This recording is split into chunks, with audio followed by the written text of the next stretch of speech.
¿no? Oscar Vera era un sindicalista de Petroperú, lo nombra ministro de Energía y Minas, y siendo ministro de Energía y Minas hace muchas cosas malas el tipo. Trata de robarse lotes, digamos, petroleros para Petroperú, hace unos lobbies con el tema de gas natural. O sea, el tipo en verdad entró a manejar la cartera de Energía y Minas como si fuera su chakra. Lo sacan, lo cambian en diciembre, y con el retiro de este personaje cambian también el directorio, en una decisión que fue correcta. Cambian el directorio de Petroperú, lo cambian por completo, y entra como presidente del directorio un señor que se llama Oliver Stark. Pero era un directorio permanente, interino. Era un directorio como los directorios de Petroperú, que tiene un tiempo, digamos, de duración, de nombramiento, que además se había generado para reestructurar Petroperú, para cambiar las reglas de Petroperú, para hacerla más eficiente, porque recordarás que se descubre en este tiempo también todas las gollerías que tenían los trabajadores de Petroperú. Como por ejemplo, para que la gente recuerde. Como por ejemplo que tenían un pago de escolaridad hasta los niños que tenían 29 años. Un niño de 29 años. Claro, es una ironía, justamente. Claro. O sea, los hijos de los trabajadores de Petroperú recibían escolaridad hasta que cumplían 29 años. O, por ejemplo, que tenían un seguro de salud que era el top, el más caro del mercado, ni para las empresas privadas, y que era un seguro para el trabajador, para los papás del trabajador y para los hijos del trabajador. O sea, esto pues ni Google, ¿entiendes? ¿No? Claro. Ni Apple, ni Google en Estados Unidos, ni la empresa más rica de Suiza te da este tipo de bollería. Ahora, ¿no? cuando el señor Oliver Stark ingresa, como tú bien has dicho, retiran al señor Oscar Vera, pero también sale Pedro Chira y Enrique Bisetti. ¿Quiénes son estas personas? Estos dos personajes justamente son los que son retirados porque habían politizado el directorio. Eran personajes de corte estatista, digamos, es decir, querían que el Estado intervenga en el sector de hidrocarburos, querían que Petroperú tenga los lotes de petróleo, querían que Petroperú siga creciendo y engordando y agarrando más negocios privados. Entonces, claro, los sacan a ellos y este directorio lo que dice es hay que reestructurar. Y lo que ha pasado en este fin de semana, hace unos días, que es lo que salió en coyuntura, es este directorio, después de meses de trabajo, ya había hecho varias propuestas, ya le había dicho al Poder Ejecutivo, al ministro de Economía José Arista, al ministro de Energía y Minas Rómulo Mucho y a Boluarte. Los tres son acá muy importantes, hay que mencionarlos claramente. Este directorio ya le había dicho a estos tres personajes, a Rómulo Mucho, a Arista y a Boluarte, tres cosas. Le dijo, mira, o liquidas Petroperú, ¿no? La vendes, o sea, vendes a Petroperú por partes, te quedas con una pequeña parte de la empresa, liquidas Petroperú porque está quebrada, ¿no? O la reestructuras de tal manera que le metes una reforma, pero a la médula, ¿no? Para volverla más eficiente y de verdad hacer las cosas a mediano o largo plazo. Pero esta segunda opción que tú planteas, ¿es factible teniendo en cuenta las características actuales de Petroperú? ¿Se puede reestructurar algo que, al parecer, o al menos por las veces que he conversado contigo, no funciona? No, implicaría un gasto económico tremendo. Pero, más digamos, de lo que ya ha costado. Claro, porque igual resucitar al muerto es carísimo. No es como si tuvieras un enfermo terminal en la clínica, con el perdón de las personas que tienen pacientes o gente enferma, pero digamos, es como si tuvieras una persona muy, muy enferma y le dicen a tu familia, mira, la podemos curar, pero el costo económico es prácticamente impagable, ¿no? Ahora, para que los peruanos también recuerden un poco, ¿no? ¿Cuánto nos ha costado a todos Petroperú en los últimos años? Porque ha habido varios salvatajes, ha habido varios ingresos, varias refinerías que se han mejorado o presuntamente mejorado. No, es un festín de cifras, ¿no? Mira, solamente en el primer trimestre de este año, Petroperú perdió casi 700 millones de soles. La gente dirá, ay, 700 millones de soles, ¿a qué me suena eso? Mira, con 700 millones de soles tú construyes unos 10 hospitales de alto nivel de complejidad que te cuestan 70 millones de soles cada uno. Puedes construir 14 colegios. Pero ¿por qué es que pierde 700 millones de soles? ¿Cómo es que una empresa logra perder 700 millones de soles? Porque incluso perder esa cifra también suena complejo. ¿En qué se pierde esa plata? Claro. Petroperú lo que está haciendo ahora es, no está produciendo petróleo, no produce petróleo porque los lotes los tiene desactivados. Petroperú asumió unos lotes petroleros privados. Se los dieron a Petroperú, ¿no? Ya, Petroperú no los puede operar. ¿Por qué? Porque no tiene la capacidad técnica, porque tiene la capacidad de inversión, porque ya estaba endeudado. Entonces, ¿a qué voy con esto? Primer punto es, los lotes petroleros que tiene Petroperú están en riesgo, no están operando, no están creciendo, no están generando ganancias, porque tú sacas ganancias del petróleo.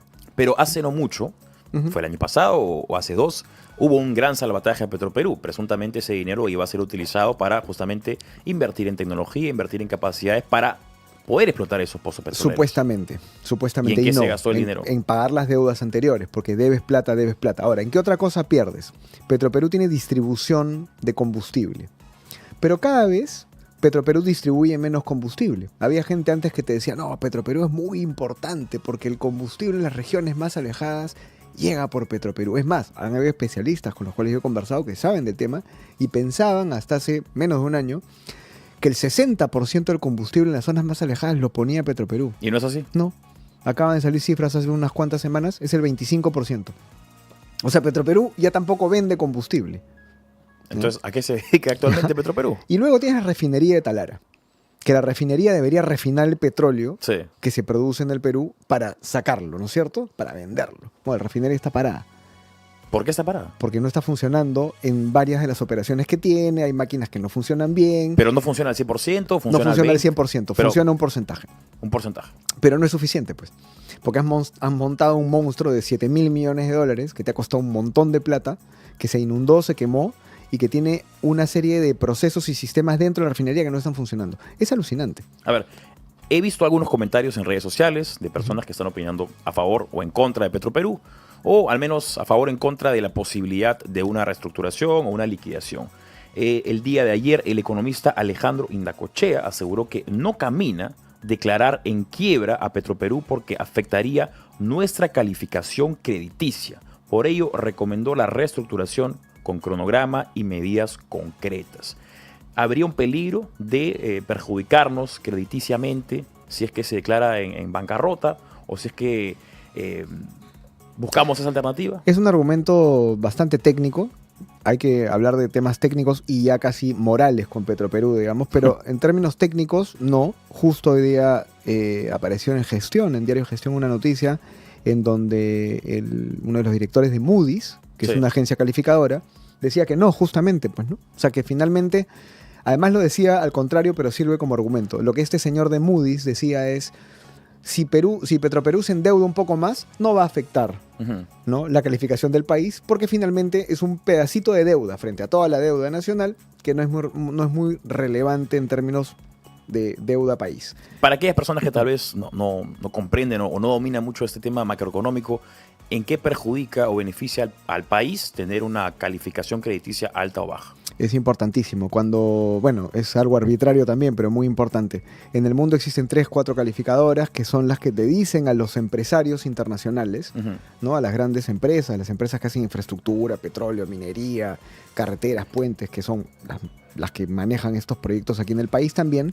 Estas calificadoras lanzan alertas, ¿no? Son como antenitas y tienen una serie de indicadores, ¿no? Y uno de esos indicadores es qué tan endeudado está tu país. Ujú. Y el empresario afuera, ¿no?, va viendo esas calificaciones y va diciendo, pucha, aquí me conviene, aquí no me conviene entrar a invertir, acá mejor no entro porque hay mucha corrupción, porque hay mucha inestabilidad. Todas estas cosas, corrupción, inestabilidad, deuda, estabilidad jurídica, etcétera, las ponen en una nota, Ya. ¿no? Y esa nota es de la A a la F, a la E, ¿no? Entonces, claro, tú puedes tener una calificación A, Claro. BB, y Perú siempre ha estado en calificaciones decentes, ¿no? B+, BB+, BB-, son algo así, ¿no? Aprobados están. por lo menos. Aprobados. En los últimos años nos han estado rebajando, Ujú. de a poquitos.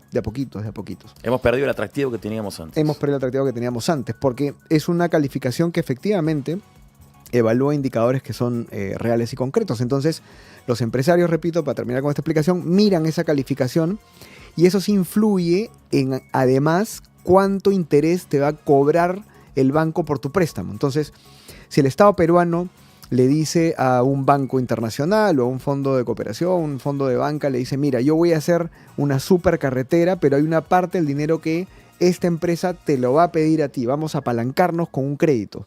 El banco mira tu calificación, esta de la calificadora, y dice, a ti te corresponde una tasa de interés más alta Ujú. que a países que tienen una mejor calificación, porque tú tienes más riesgos, porque eres un país más riesgoso. O sea que mantener a empresas como Petroperú termina perjudicando nuestro atractivo crediticio a nivel internacional. Sobre todo porque si tú sigues rescatando una empresa quebrada, cambiando las reglas de juego, mañoseando, manipulando las reglas de juego Ujú. para que este tipo de empresas quebradas subsistan, sobre todo por eso, ¿no? El empresario mira desde afuera y dice, estos políticos de turno, esta cúpula política, hace lo que le da la gana, maneja Sí. como una chacra el país.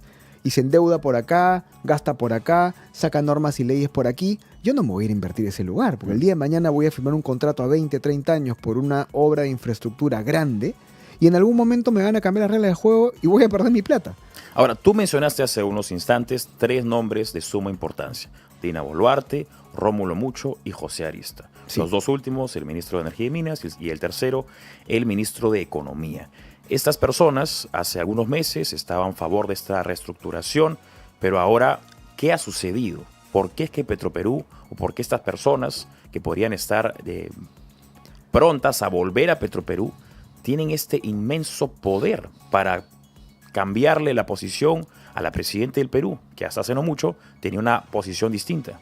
No, es una gran pregunta, ¿no? O sea, ¿por qué la terquedad en mantener Petroperú? Y aquí viene una explicación importante para que la gente se entere más de estos temas que son más de detalles de política, ¿no? Petroperú siempre ha sido la caja chica de los gobiernos. ¿Por qué? ¿Por qué ha sido la caja chica de los gobiernos? Porque Petroperú tiene mucho dinero líquido. Tiene grifos, compra combustible, vende combustible. Tiene mucho dinero líquido. Hay mucha caja en Petroperú.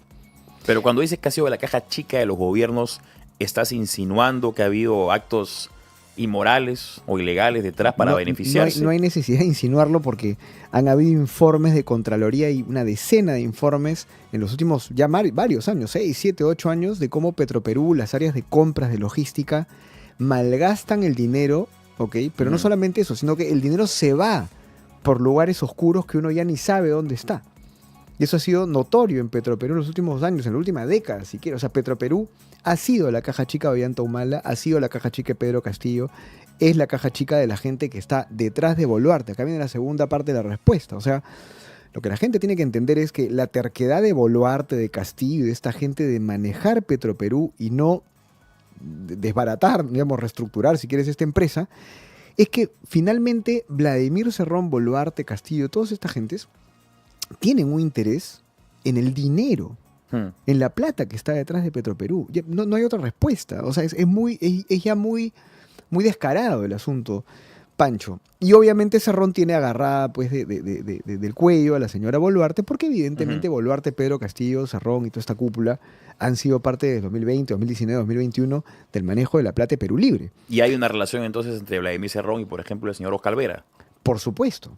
Es que todo este grupo de acá ha estado coludido siempre y la gente tiene que entender esto. ¿Por qué se le acusa a Boluarte que el carro presidencial sirvió para que Cerrón se escape? ¿No? ¿O por qué se le acusa a Boluarte, digamos, que usó gente o teléfonos o llamadas telefónicas para cubrir a Cerrón? Porque Cerrón le tiene a Boluarte toda la información de cuando ella era parte de Perú Libre, de su propia cúpula. Que manejaba la caja chica también. El financiamiento de Perú Libre, ella era la tesorera de Perú Libre. Entonces 2 más 2 es 4, digamos, ¿no? O sea, no es muy descabellado decir que no es que no encuentran a Cerrón, sino que no quieren encontrarlo.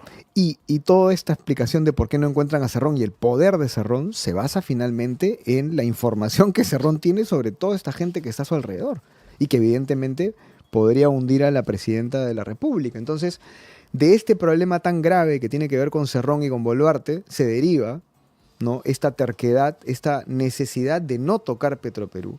Repito, porque Petroperú es una caja chica de la cual sale dinero que ni los mismos presidentes ni directores de Petroperú saben a dónde se va.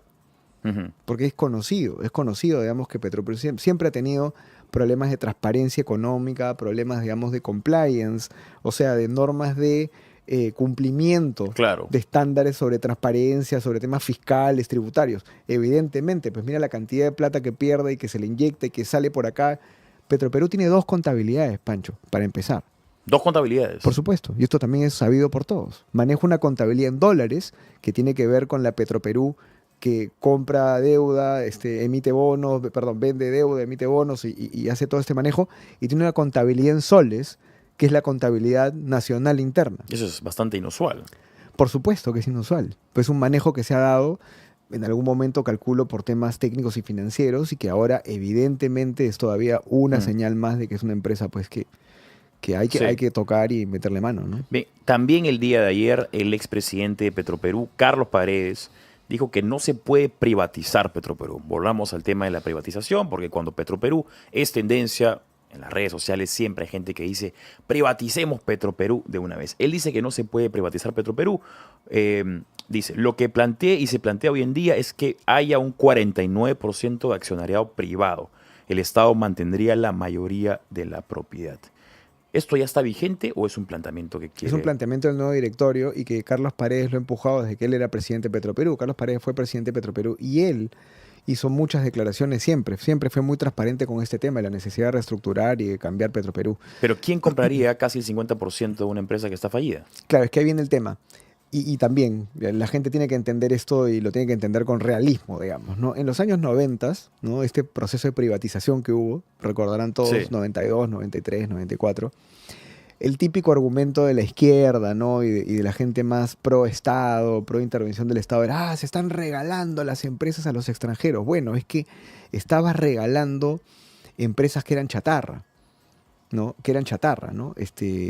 Entel Perú, Enatru Perú, ¿no? Todas estas empresas estatales literalmente no servían para nada, no producían, estaban llenas de deudas. Entonces, cuando tú se la ofrecías a un empresario privado, el empresario privado te decía, mira, me voy a comer toda la deuda y además tengo que pagarte, me vas a tener que dar una serie de condiciones para poder operar. ¿Por qué cuento la historia de los 90? Porque con Petroperú en este momento está pasando algo muy parecido. O sea, Petroperú es una empresa chatarra. Es Una empresa chatarra. Es una empresa chatarra. Eso no para- es una exageración, es ya una descripción Es bastante concreta. me la compro y la repito 10 veces. Para rescatar Petroperú, en este momento, después de todos los rescates que se han hecho, que superan los 2.600, 2.700 millones de dólares, necesitas otros 2.200 millones de dólares.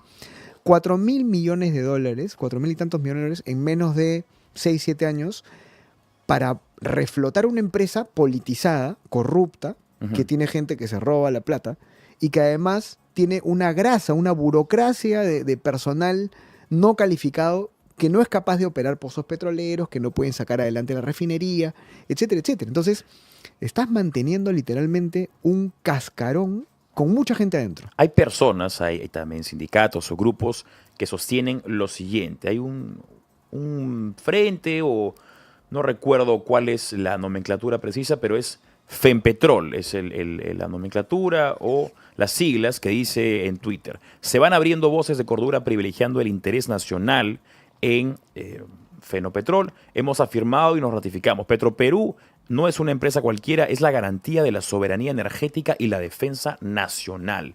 ¿Por qué esta idea de que vender Petroperú es contrario a los intereses de la defensa nacional y de la soberanía energética? Es una idea absolutamente tendenciosa, falsa. Lamentablemente le toca el corazón a los peruanos, ¿no? La gente... Funciona el discurso lamentablemente. Funciona porque el pueblo peruano, mis padres, tus padres, nuestros abuelos, tenían esta idea de la Petroperú de los años 60, 70, Ujú. ¿no? La Petroperú boyante, en Talar, en el norte, los pozos, ¿no? Y en la selva, el oleoducto. Esa Petroperú de los años 60, 70 era parte del boom petrolero mundial, Ujú. ¿no? Después de Venezuela, los países árabes, oh Dios mío, mira, el petróleo en el mundo se vuelve tan importante, años 50, 60, y Perú tiene su propia petrolera, entonces caramba, Hemingway en el norte escribiendo, digamos, en la playa, ¿no? En alguna casa que seguramente era de un campamento de Petroperú. Entonces, claro, toda esta narrativa romántica se acaba. Y te voy a dar los datos que refutan esa afirmación de la soberanía energética. Para empezar, el Perú importa más del 60% del combustible que consume. Ujú. Ya está. O sea, no tenemos soberanía energética. No, ya no somos soberanos de manera energética hace tiempo, hace años. 60-70% del combustible que usamos en el Perú lo importamos, lo compramos, ¿no? Entonces, claro, ya no es verdad. Bien. Reflexión final. José Ignacio Beteta, ¿qué se debe hacer con Petroperú o ¿Cuál es el deseo, el anhelo que tienes tú en cuanto a las decisiones que tienen que tomar Dina Boluarte, José Arista y el señor Rómulo Mucho? Mira, 3 reflexiones rápidas. Siendo muy realistas, no van a liquidar Petroperú, no la van a reestructurar de manera radical. Eso no va a ocurrir. Ujú. Entonces yo espero que esto sea una ocasión para que ocurran 3 cosas. La primera, para que la gente se dé cuenta de la estafa. Esto va a servir con fines de sensibilización. Nos vamos a dar cuenta todos los peruanos, en regiones, en provincias, en Lima, los estafadores que pueden ser nuestros políticos, ¿no? De mantenernos robándonos la plata para mantener este elefante blanco. Una indignación colectiva. Indignación colectiva. Tiene que ocurrir eso. Esto va a servir para eso, ojalá. Y lo segundo va a servir, fíjate, para ver a José Arista y a Rómulo Mucho. Porque son 2 ministros que entraron con la chapa, digamos, con el currículum de técnicos, de gente alturada, técnica, honesta, ¿no? Decente. Este es el momento en el cual ellos tienen que decidir de qué lado están. Porque ya no hay puntos medios. Porque Claro. si el directorio que tú pusiste te dice, oye, compadre, haz lo que tenías que hacer, tú como ministro no tienes otra opción que quedarte y hacerlo o salir y decir, esto es lo que está pasando acá. Entonces, lo que está pasando ahora no va a ser para solucionar Petroperú, no vamos a ver a la Petroperú eficiente, reestructurada, pero que sirva para que los peruanos tomamos conciencia de lo que está pasando y no elijamos políticos de esta naturaleza, de esta calaña en el futuro. Y que nos indignemos con cómo el Estado usa mal nuestro dinero y tengamos más poder y estemos más conscientes de eso, ¿no? Muy bien. José Ignacio Beteta, presidente de la Asociación de Contribuyentes del Perú, estuvo con nosotros en Tendencias por Radio Betel 100.1 para hablar justamente de Petroperú y lo que se debe hacer. ¿Qué opinan ustedes? ¿Qué deberíamos hacer con Petroperú? Recuerden que no solamente pueden seguirnos a través de la radio, sino también este programa sale en vivo en las redes sociales. José Ignacio Beteta, muchas gracias por acompañarnos en este primer episodio de Tendencias. Muchas gracias y felicitaciones. Gracias. Vamos a hacer una pausa corta, cortísima, y regresamos con el ex ministro del Interior, Gastón Rodríguez, para hablar acerca de la inseguridad ciudadana. Pausa y regresamos.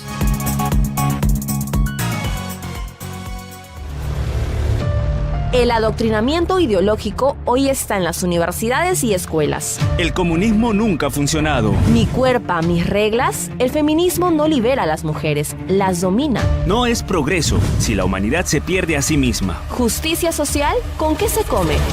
En la actualidad, el progresismo busca tergiversar la forma en que vemos y entendemos el mundo.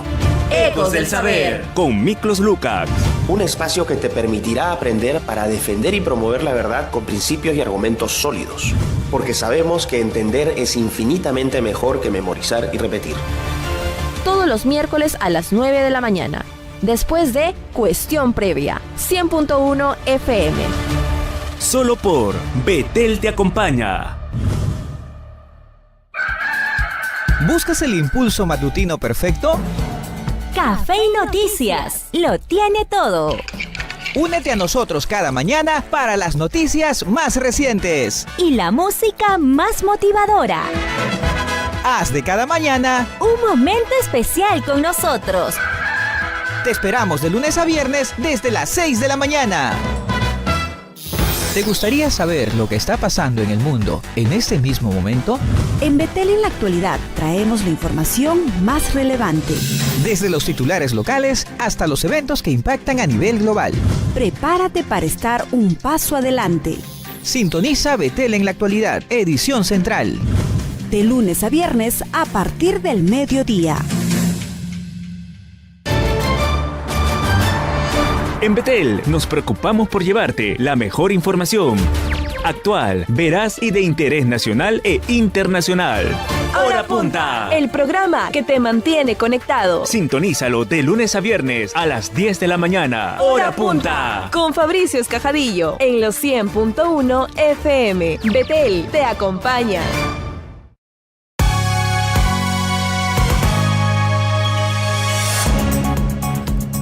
Buenos días, son ya las 9 de la mañana con 31 minutos. Yo soy Pancho de Pierola y esto es Tendencias por Radio Betel 100.1.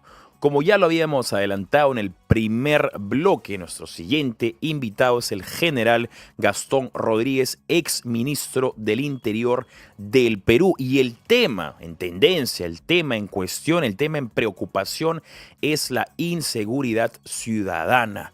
Porque lamentablemente este es un tema que preocupa a todos los peruanos. Este último año, estos últimos años, ha habido una creciente ola de delincuencia, bandas nacionales e internacionales que han podido armarse lo suficiente como para poner en jaque a los peruanos. La semana pasada fue el turno, lamentablemente, del sector transportes.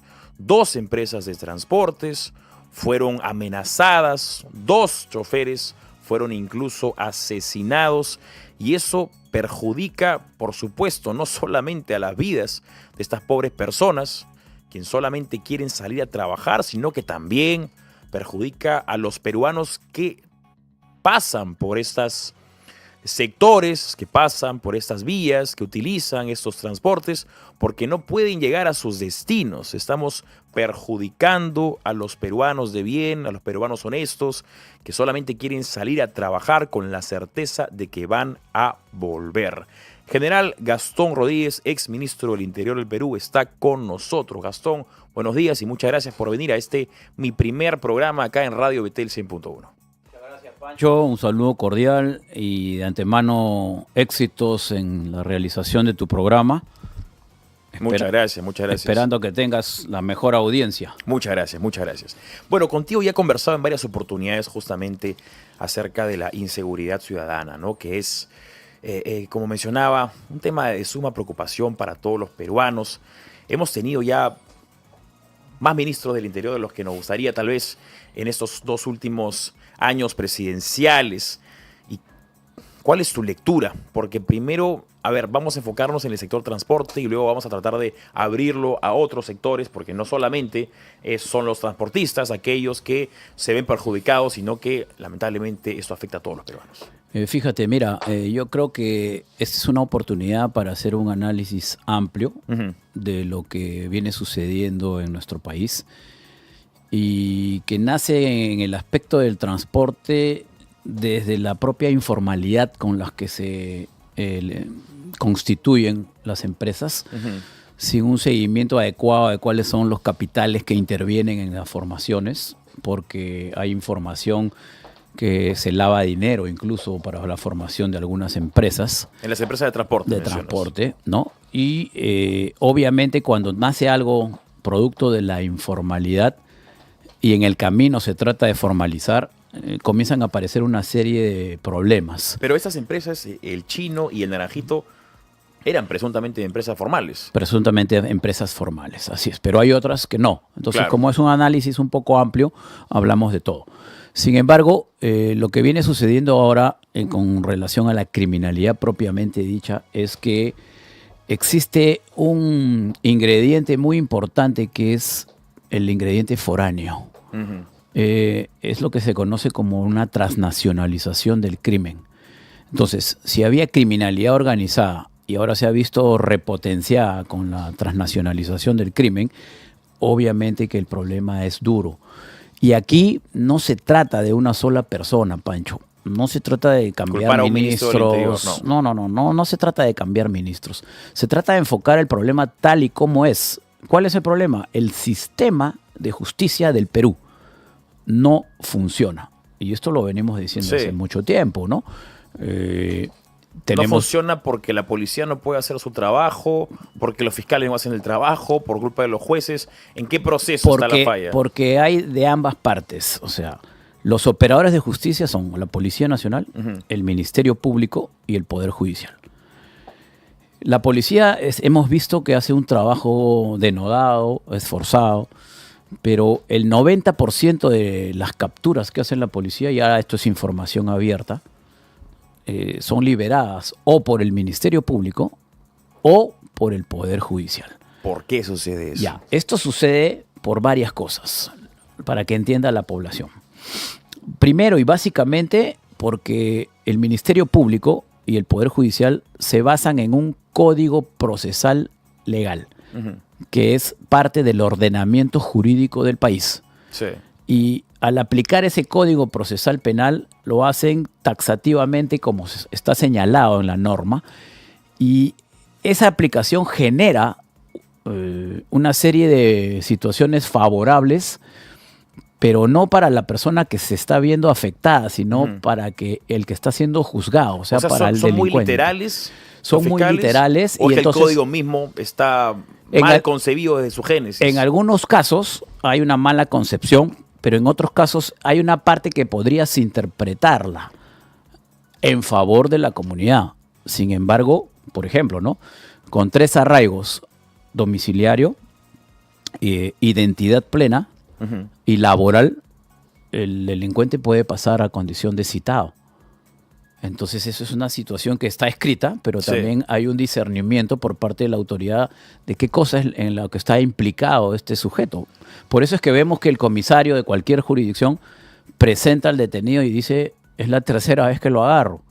Claro. ¿Qué hace en la calle? Y es porque, obviamente, no tenía el arma en posesión, menor cuantía. Las otras 2 veces que ustedes lo agarraron no generaron antecedentes policiales, entonces yo como fiscal no puedo hacer nada porque tengo el código que me manda qué cosa es lo que tengo que hacer. Y frente a eso no pongo más de mi parte tampoco y simplemente aplico el código. Entonces ahí es donde hay un vacío que quien impacta es en el poblador, es en la población, ¿no? Sí. Entonces la gente dice, oye, a ver, ¿cómo es posible? Me robó, me tiró al piso, ¿no? Ahí está la cámara. Justo pasado el policía, lo capturó. ¿Y cómo diablos es que está nuevamente en la misma esquina? La pregunta del millón. La pregunta del millón. Entonces, y de la indignación también, ¿no? Exacto. Entonces, esto se llama una sensación de impunidad. Y cuando tú generas sensación de impunidad en un país es sumamente peligroso porque se va haciendo consuetudinario, o sea, costumbre, ver este tipo de hechos y esto va creciendo, aumentando, porque el delincuente se siente empoderado, porque el sistema de justicia del Perú no es firme, no es fuerte, ¿no? Más bien es débil y sabe que él puede seguir delinquiendo. Ahora, hemos hablado, mencionabas hace unos instantes, que ha crecido significativamente este crimen organizado, hemos hablado acerca de los extorsionadores. Es prudente también mencionar que hay la posibilidad de que se esté extorsionando a los mismos efectivos de la policía para que no hagan su debido trabajo o a los fiscales. No. Yo no tengo ninguna información de eso. Al contrario, creo que la policía... O que amenacen a los mismos fiscales. El tema de amenaza, sí. Sí. Ya, te entendí extorsiones por otra cosa. No, de amenazas eso es, yo creo que es inherente a la función que cumplen los operadores de justicia. O sea, yo recuerdo cuando capturaron a los cómplices del maldito Cris, que luego fueron liberados, había un video bastante preocupante porque veías a estos 3, 4 muchachos, porque son muchachos lamentablemente, ni siquiera son personas tan adultas, que miraban a los fiscales, ¿no? Con una manera amenazante y luego, como por arte de magia, fueron liberados. Definitivamente la transnacionalización del crimen y la criminalidad organizada aprovechan, Pancho, del temor que infunden sus actos para poder consolidarse. Entonces, obviamente, ellos ahora amenazan inspectores de la ATU, en lo que es colectiveros informales, amenazan a los cobradores. Acabamos de tener un homicidio, un sicariato en Javier Prado, ¿no? En Surco, un emolientero, una persona que se dedicaba a repartir papas. Claro, son personas que no son pudientes, no son grandes empresarios. La criminalidad se está enfocando a los microempresarios para poder con ese temor consolidarse y poder desarrollar sus actividades criminales. Y ahí es la parte más difícil para que la presencia del Estado se haga presente. ¿Y por qué? Porque hay un desabastecimiento total y falta de preocupación en la infraestructura logística de la policía. ¿Ahí te refieres a qué cosa? ¿Carro, vehículos, inteligencia? Acuérdate, las comisarías son la célula básica de la Policía Nacional. ¿Por qué? Porque son las que están más próximas a la persona común y corriente, a todos nosotros. ¿Y qué le falta a las comisarías promedio del país? Efectivos, logística vehicular, ¿no? Computadoras, inteligencia, celulares, o sea, todo lo que recursos sea en logística general. y recurso humano. Mira, hasta el 31 de diciembre del año pasado, las comisarías tenían el doble de los vehículos que tienen hoy día para patrullaje. ¿Qué pasó con los Y vehículos? esto era porque se estableció un sistema de renting para poder alquilar vehículos, los cuales eran carros, ¿no? Sí. No eran camionetas, eran unos carritos plomos, no sé si recordarás. Sí, sí. Y este contrato se terminó el 31 de diciembre por X motivos. Y De también, este año que acaba de pasar. sí, claro. Y a partir de enero se hizo una compra de camionetas que también fueron entregadas en diciembre para de una forma tener una previsión cuando se acababa el contrato con estos carros, ¿no?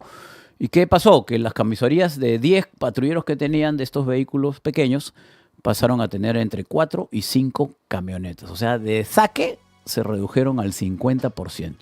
Pero ¿qué tienes que saber la población? Que cuando una comisaría tiene en promedio 5 vehículos, de hecho, uno es para dosajes etílicos de todos los accidentes de tránsito que se producen en el distrito. ¿Cuántos te quedan? 4. De los 4 tienes por lo menos un puesto fijo que por seguridad tiene que haber presencia de la policía. Sí. Ya te quedan 3 para el patrullaje. Y por X motivo, un desperfecto, te quedaste con 2. Entonces, ¿qué es lo que está pasando ahora? Que el personal policial que patrullaba en esos 10 vehículos hasta diciembre, ahora tiene que utilizar a los vehículos de serenazgo para subirse en ellos. Pero no todos los distritos tienen la serenazgo. capacidad de darle 8 carros más a Sí. la policía para que completen sus 10. Tú has dicho 10 vehículos, ¿esto es 10 Ese en es un- promedio? Ese es un ¿O promedio. depende de la los- demografía también de cada de distrito? acuerdo a la demografía, también de acuerdo a los recursos de cada distrito, ¿no? En lo que es la policía, básicamente a la extensión territorial y a la población que tienen esos distritos. Ujú. Ahora, mencionaste también algo importante que es esta internacionalización de la delincuencia. Estamos hablando de que el Tren de Aragua, estamos hablando Comando Bermelo. ¿De qué estamos hablando? Con todas esas organizaciones que poco a poco se han ido asentando en el país, ¿no? Pero lo que quería terminar de decirte es que una parte era lo que acabábamos de analizar con Sí. relación a esa transnacionalización, a ese incremento del crimen, a esas extorsiones, a esos operadores de justicia que para la población no coordinan adecuadamente su trabajo y permiten esa sensación de impunidad. La policía presenta su trabajo, la fiscalía lo suelta, el Poder Judicial también, ¿no? Y esto va aunado no solamente a la aplicación taxativa o precisa de este Código Procesal Penal, sino a lo que es más importante. Y fíjate, el día de ayer veía un programa en un medio con relación a la experiencia de Nayib Bukele en El Salvador, ¿no? Ujú. Y cuando entrevistaban a la población de El Salvador, la gran mayoría se refería a que, aparte de la política firme, aparte de la política dura, el tema de la infraestructura penitenciaria había sido casi un eslabón de suma importancia porque... Construyeron ahí grandes prisiones. Claro, construyeron sin una prisión comodidades para los 20,000, presos, ¿no? Entonces sacaron de circulación a todos los componentes de la Mara Salvatrucha. Sí. ¿Correcto? Entonces, si tú tienes que en El Salvador construyeron una cárcel para 20,000 y sacaron de plano a 20,000 o más elementos de esta Mara Salvatrucha y dejaron limpia la calle, tú tienes en el Perú a una policía que todos los días te presenta a los detenidos por cuarta y quinta vez. Entonces, la pregunta se cae de madura. ¿Qué hacen en la calle? ¿Dónde están? ¿Dónde deberían estar? Sí. Pero ahora vamos al otro tema, la infraestructura penitenciaria. La población penal, Sí. Pope, hoy en día está en 98,500 internos. O sea, vamos a llegar a 100,000.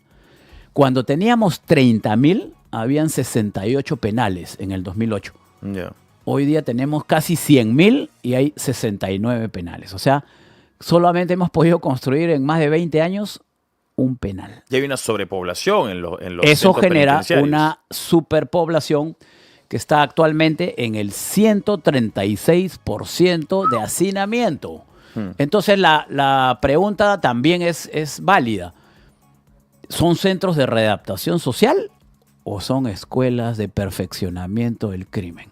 Porque cuando tú tienes un hacinamiento, lo primero que haces es pierdes el control, ¿correcto? De parte del Estado. Tienes que comprar cupos, tienes que Así comprar es. nuevas cosas para acceder a los servicios. Exacto, y se van generando dentro de los penales también situaciones de influencia, ¿no? Los taitas, ¿no? Lo que en la cárcel de Tocorón con el tren de Aragua se llamaron los pranes, acá son los taitas, que van dirigiendo ya una determinada población y se van apropiando de un territorio dentro del penal, y entonces de ahí comienzan a salir las extorsiones con números que nadie conoce, con una gran cantidad de números, ¿no? Y que no son capaces o susceptibles de ser rastreados, y van generando desde las prisiones también situaciones anómalas que van en contra de la población. Entonces, todas esas condiciones se dan para que estemos viendo lo que está sucediendo hoy en día.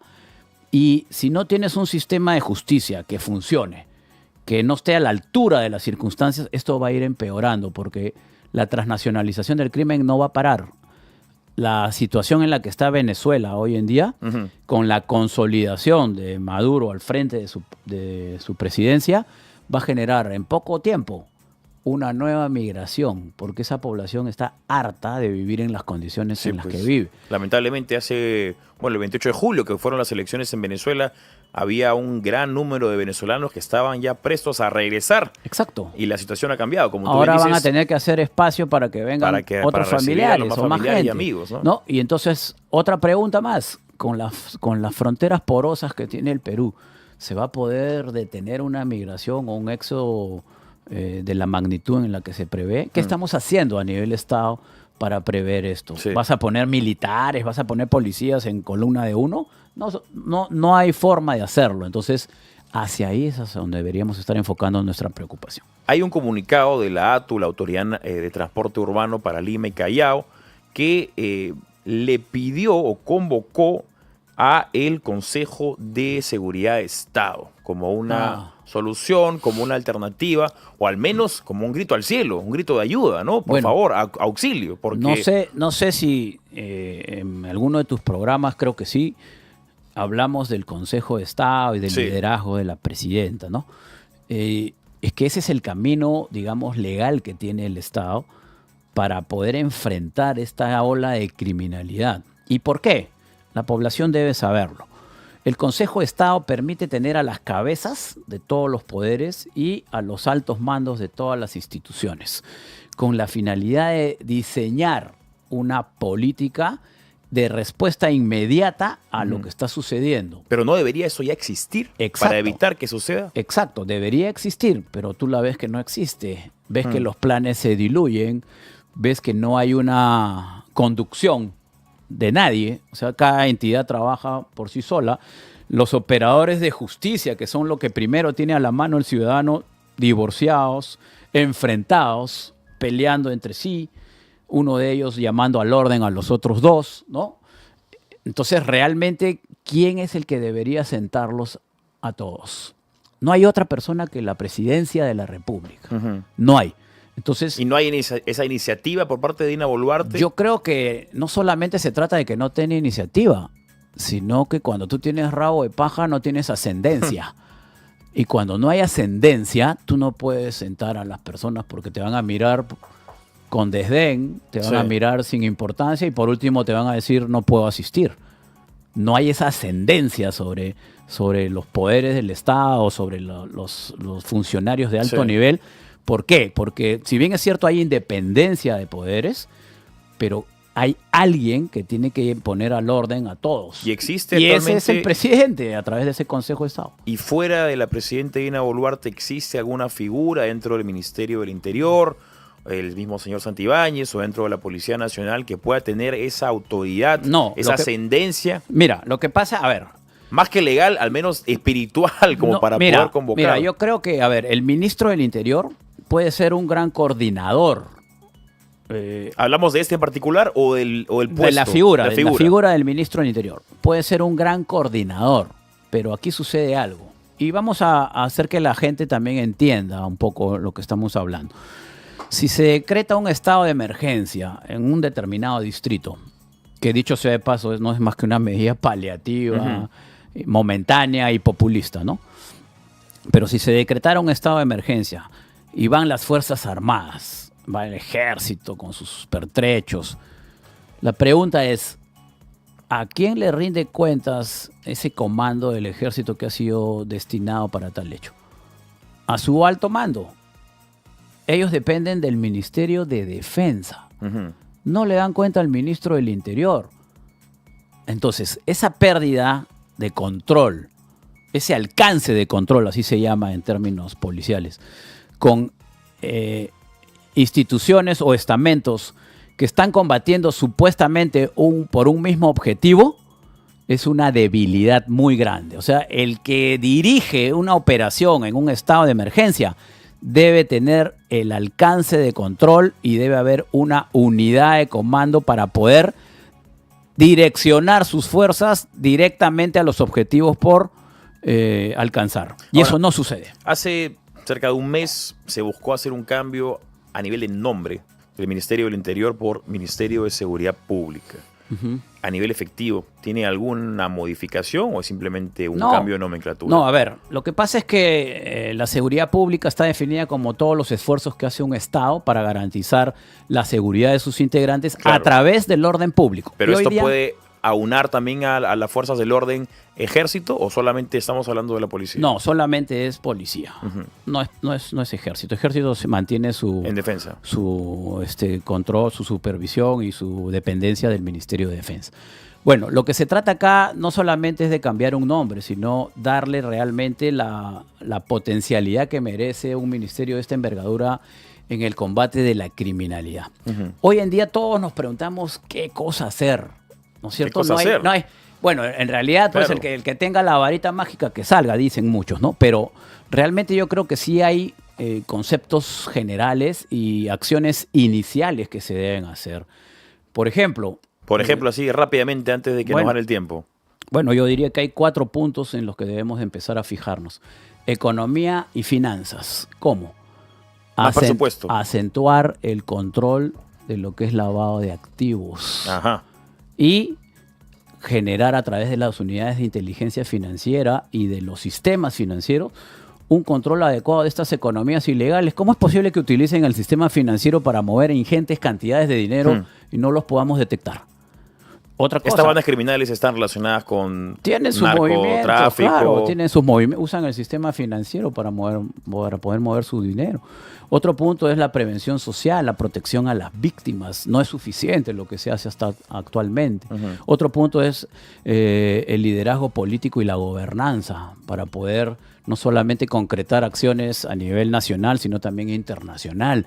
El liderazgo, la muñeca para poder tener el control de tu país. Y el otro tema, como no, es el de justicia y seguridad, en donde los jueces y fiscales realmente cambien la actitud para poder sancionar a estos delincuentes y modernizar también a las fuerzas del orden. Muy bien, el general Gastón Rodríguez, exministro del Interior, estuvo con nosotros. Gastón, quiero agradecerte significativamente por acompañarme en este primer programa acá en Tendencias con Pancho de Piérola por Radio Betel 100.1. Muchas gracias, Pancho, y éxitos en tu nuevo programa. Muchas gracias. Eso fue todo por el día de hoy. Nos vemos mañana a la misma hora, 9 de la mañana, acá en Radio Betel 100.1. Y recuerden que también pueden seguirnos a través de nuestras redes sociales. Chao y hasta mañana.